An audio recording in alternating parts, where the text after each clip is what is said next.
Hello বন্ধুরা, আমাদের SDTV চ্যানেলে আপনাদের স্বাগতম। আমি দীপিকা চলে এসেছি আপনাদের জন্য গীতা LLB সিরিয়ালের আপডেট নিয়ে।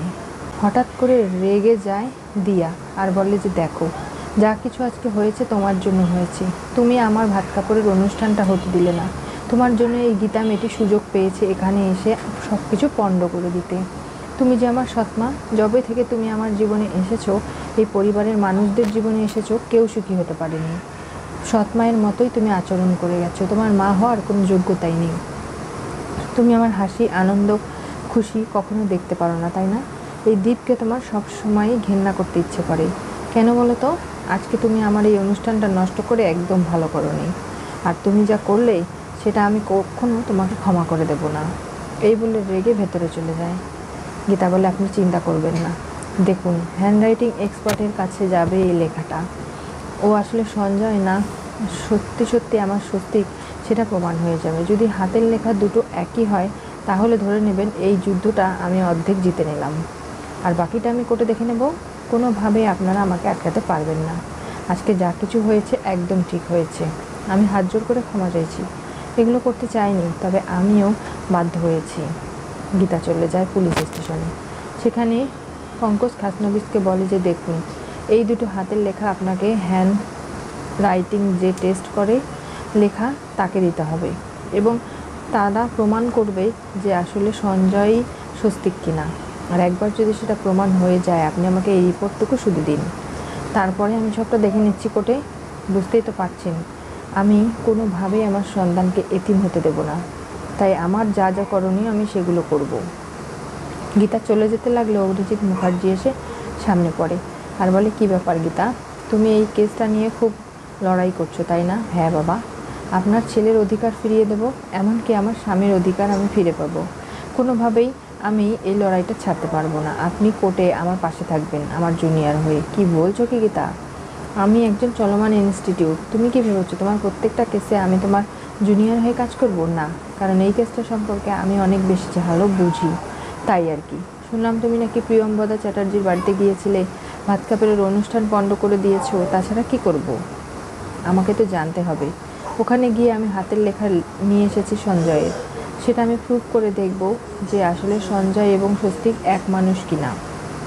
তারপরেই যা বোঝার আমি বুঝবো। তবে দেখো গীতা, এই সব কিছু যে হচ্ছে তুমি আমাকে বলো, এর থেকে বেশি কিছু তুমি আর কি জানো? কিচ্ছু না, বাকিটা আপনি কোর্টে জানবেন। গীতা, তুমি আমাকে এরকম করে এড়িয়ে যাচ্ছ না, কারণ আমি আপনার কাছে হাত জোর করে অনুরোধ করছি। আপনি একজন লয়ার নয়, একজন বাবা হয়ে থাকুন। স্বস্তিকের বাবা হিসাবে আমার পাশে থাকাটা আপনার জরুরি। আমি মানছি যে আপনি আমাকে সহ্য করতে পারেন না, আমরা দুপক্ষ, কিন্তু একসাথে আমরা যদি এক হয়ে লড়াই করি তাহলে আমরা এই লড়াইটা কিন্তু ঠিক জিততে পারবো। আপনি সেটা নিশ্চয়ই বুঝতে পারছেন। তাই আমাকে কোনো কিছুতে বাধা দেবেন না। গীতা বেরিয়ে যায়। পিছু পিছু অ্যাডভোকেট চৌধুরী বেরিয়ে যেতে লাগলে তখনই অভিজিৎ মুখার্জির মনে পড়ে, আপনি তো বেল করিয়েছিলেন যে গুন্ডা দুটোকে এনকাউন্টার করা হয়েছে তাদের। হ্যাঁ, তারপরে কি করে তারা শেষ হয়ে গেল আমি তো বুঝতে পারছি না, এগুলো কি করে ঘটছে? তখনই গীতা বলে যে হ্যাঁ, আমার মনে হচ্ছে পঙ্কজ খাসনবিস, আপনি যেভাবেই হোক সঞ্জয়কে প্রোটেকশন দিন। ওকে শেষ করার পরিকল্পনা হতে পারে। ওর ওপর একবার অ্যাটাক হয়েছে, আরও একবার অ্যাটাক হতে পারে, কারণ ওর পেছনে রয়েছে কাবিয়া। কোনোভাবেই ছাড়বে না। কাবিয়া তো শেষ করার প্ল্যান করেছিল স্বস্তিককে, সেখান থেকে স্বস্তিক বেঁচে ফিরেছে, এত সহজে ওকে টিকতে দেবে না। তাই যেভাবেই হোক না কেন ওকে আমাদের বাঁচাতে হবে। তাই আপনি প্রোটেকশনের ব্যবস্থা করুন। গীতার কথায় অবাক হয়ে যায় অভিজিৎ মুখার্জি। চৌধুরীকে বলে যে দেখুন, কি কি জানেন আপনি এই কেসের বিষয়ে আমাকে বলুন। সেটা তো আমি বলবো না। কেন? কারণ আমি গীতা LLBর পাশে রয়েছি। ওনার সঙ্গে আপনার দাকুড়ার সম্পর্ক। আমাকে একবার ছুঁয়ে দেখুন না, গীতা LLB এমন শিক্ষা দেবে যে বলার বাইরে। আমাকে চলমান ইনস্টিটিউট সবাই বলে, না এখন আর আপনি সেটা নেই। কারণ গীতাকে সবাই এখন বিশ্বাস করে, ভরসা করে, আপনাকে নয়। আপনি কত কেস গীতার কাছে হেরে গেছেন বলুন তো? সমস্ত কেসগুলো অনেক ক্রিটিক্যাল ছিল, তাহলে আপনাকে কেন সম্মান করবে? অ্যাডভোকেট চৌধুরীও চলে যায়। অভিজিৎ মুখার্জি পঙ্কজকে বলে যে দেখুন, আপনি আমাকে যে দুজন গুন্ডা শেষ হয়ে গেছে, আমার স্বস্তিকে গুলি করেছিল বলে, তাদেরকে আপনি যেভাবেই হোক না কেন কেসটা আমাকে দিন। আমি দেখতে চাই যে আপনারা আসলে কী রিপোর্ট লিখিয়েছেন এবং কি ঘটেছে, কেন ঘটেছে, সব কিছু আমাকে জানতে হবে। আর আমার মনে হচ্ছে যা কিছু ঘটছে সবটা গীতা করছে, কোনোভাবেই অন্য কেউ করছে না। আর এই কাবিয়ার কথাটা যে আসছে সেটা কিন্তু নয়, সবটাই গীতার রচনা। আর ওই ইচ্ছে করে এগুলো করছে, যার জন্যই এই ঘটনাগুলো ঘটছে। আমাকে সবটা জানতে হবে। গীতা বাড়িতে গিয়ে দেখতে পারে যে সেখানে দীপ এসেছে। বলে, তোমার সঙ্গে আমি কথা বলতে চাই গীতা। না, আমি কোনো কথা বলতে চাই না। কোর্টে যখন গেছি লড়াইটা সেখানেই না হয় হবে। আমি তোমার কাছে হাত জোর করে অনুরোধ করতে পারি, তুমি আমার স্বামী সঞ্জয়কে নিয়ে টানাহেঁচড়া করো না। ও আসলেই সঞ্জয়, তাহলে ওর পরিচয়পত্র দাও, রেশন কার্ড দাও, এবং ওর মা বাবা কে কোথায় থাকে সেগুলো আমাকে বলো। তা না হলে আমি মানব না। আমি তোমার কাছে হাত জোর করে অনুরোধ করছি গীতা, তুমি এগুলো করো না, আমার সংসারটা ভেঙে দিও না। দেখো, তুমি যেমন একটা সম্পর্কের জন্য লড়াই করছো, তেমন আমিও আমার সন্তানের পিতৃ পরিচয়ে আমার স্বামীর জন্য লড়াই করছি। বারবার এক কথা বলো না। কেন বলবো না? ঠিক আছে, তোমার সঙ্গে আর কোনো কথাই আমি বলতে চাই না গীতা। তুমি এরকম করে মাথা গরম করো না। যেহেতু বাড়ি বয়ে এসেছে, ও আসলে মেহেকের স্বামীর পক্ষের আত্মীয়, বোন হয় খুঁজতো। তুমি তার কথাটা একটু শোনো, কোনোভাবেই তাকে তুমি কষ্ট দিও না। আর দেখো, যদি কথা বলার মাধ্যমে সব কিছু সেটেল হয়ে যায়, তাহলে আর কোর্টে গিয়ে লড়াই করার দরকারটা কী? আর ঠিক সেই মুহূর্তেই গীতা বলে, ঠিক আছে। স্বস্তিককে দুটো গুলি করা হয়েছিল। আমি দেখতে চাই ওকে, যে ওর শরীরে গুলির চিহ্ন আছে কিনা। সেটা যদি না থাকে, তাহলে আমি স্বইচ্ছায় এই কেসটা থেকে সরে দাঁড়াবো, এমনকি স্বস্তিকের জীবন থেকে দূরে চলে যাব। তুমি আমাকে এই সুযোগটুকু করে দাও, তাহলে আমি মানবো, তাছাড়া নয়। তাহলে ঠিক আছে, তোমরা চলো আমার সঙ্গে আমাদের বাড়িতে। সেখানে গিয়ে স্বস্তিককে চেক করে দেখবে যে আসলেই ওর গুলির চিহ্ন আছে কিনা। গীতা যেতে রাজি হয়ে যায়। কাকিমণি বলে, আমি যদি যেতে চাই? আপনারা সবাই আসতে পারেন, কোনো সমস্যা নেই। অভিজিৎ মুখার্জি সামনে এসে দাঁড়ায়। বলে, আমার ছেলেটা সামনে থেকে ওকে ছেলে বলে ডাকতে পারছি না, এর থেকে বড় কষ্ট আছে কি? আর আমার ছেলেটার গুলি করা হয়েছিল, ওর বডিটাও পাওয়া যায়নি। আর সঞ্জয় যে আসলে স্বস্তিক, সেটা জেনেও আমি কিচ্ছু করতে পারছি না। তাই আমিও যেতে চাই, চলুন আমরা সবাই মিলে না হয় যাব। সেখানে স্বস্তিক সামনে আসে আর বলে, আপনারা কি শুরু করেছেন? আমাকে নিয়ে খেলছেন কেন? আমি কোনোভাবেই কিচ্ছু করতে পারবো না। আমি এখন সবার সামনে শার্ট গা থেকে খুলে আপনাদের দেখাবো, প্রমাণ দেব? কেন বলুন তো? এগুলো করার কোনো প্রয়োজন নেই, আর আমি এই সব প্রমাণ দিতে চাই না। সঞ্জয়, দেখো, তোমার সঙ্গে আমার একটা সম্পর্ক আছে, আর সেই সম্পর্কটা নিয়ে টানা হেঁচড়া হোক, সেটা আমি কখনো চাই না। তার জন্যই এটা প্রমাণ হওয়া দরকার যে তুমি আসলেই সঞ্জয়, তুমি স্বস্তিক নও। সেটা প্রমাণ করতে গেলে গীতা আমার সঙ্গে যে শর্ত রেখেছে, সেটা তুমি করো। তুমি শার্টটা খুলে দেখিয়ে দাও যে তোমার গায়ে কোনো গুলির চিহ্ন নেই। তখনই স্বস্তিক কোনোভাবে রাজি হতে চায় না। আর দিয়াও বলে যে না, আমার স্বামী অন্য মহিলাদের সামনে এরকম করে নিজের বডি দেখাবে, সেটা আমি চাই না।